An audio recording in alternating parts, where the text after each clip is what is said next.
Сәлеметсіздер ме балалар? Бүгінгі біздің ұйымдастырылған оқу қызметіміз сауат ашу негіздері. Балалар, ұйымдастырылған оқу қызметіміз бастамас бұрын жаттық шеңберін жасап алайық. Қане достар, тұрайық, шеңберімізді құрайық, жақсы тілектер бір-бірімізге сыйлайық. Жарайсыңдар балалар. Бүгінгі өтетін тақырыбымыз біз чемпион боламыз. Ч дыбысы мен әрпі.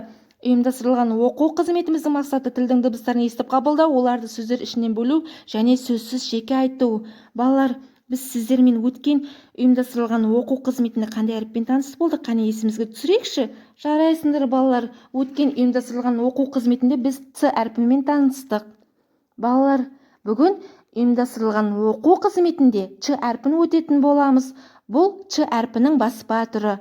Ч қандай дыбыс? Ч қатаң дауыссыз дыбыс. Көк түспен белгілейді екенбіз. Ч дыбысы кездесетін сөздерді бірге айтайық балалар. Чек, чемодан, чемпион, Чехия, почта. Ал енді балалар, барлығымыз әліппе дәптеріміздегі бірінші тапсырмаға назар аударайық. Бірінші тапсырма: өлеңді тыңда. Біз шыныққан баламыз, суда жүзе аламыз, желбіретіп көк туды, чемпиондар боламыз. Балалар, бірінші тапсырмадағы сурет және сызба бойынша сөйлем құрастыр. Және де балалар, чемпион болу үшін ең алдымен не істеу керек?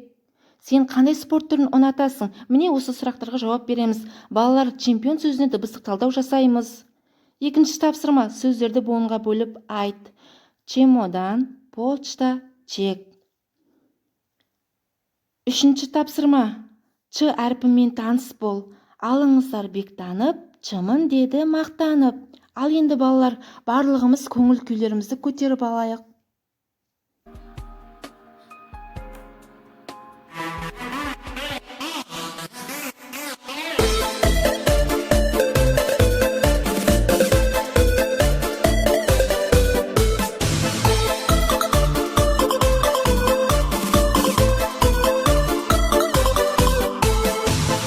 Құлақ сыр қоян естіп қалып сыбдырды, ойлы қырлы жерлермен атқып секірді. Қарап еді артына қиығын сап көзінің, келе жатқан тоңпаңдап көжек екен өзінің. Қарап еді артына қиығын сап көзінің, келе жатқан тоңпаңдап көжек екен өзінің.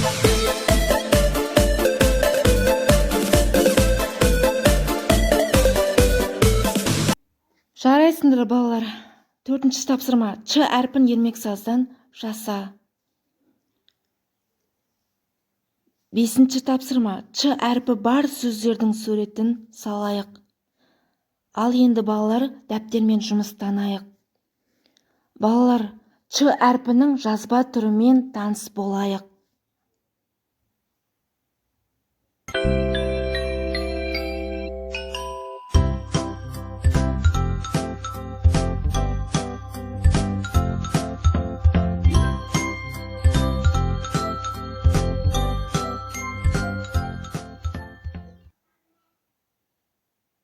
Келесі тапсырма: берілген Ч әрпінің баспа түрін әліппе дәптерімізге жазамыз.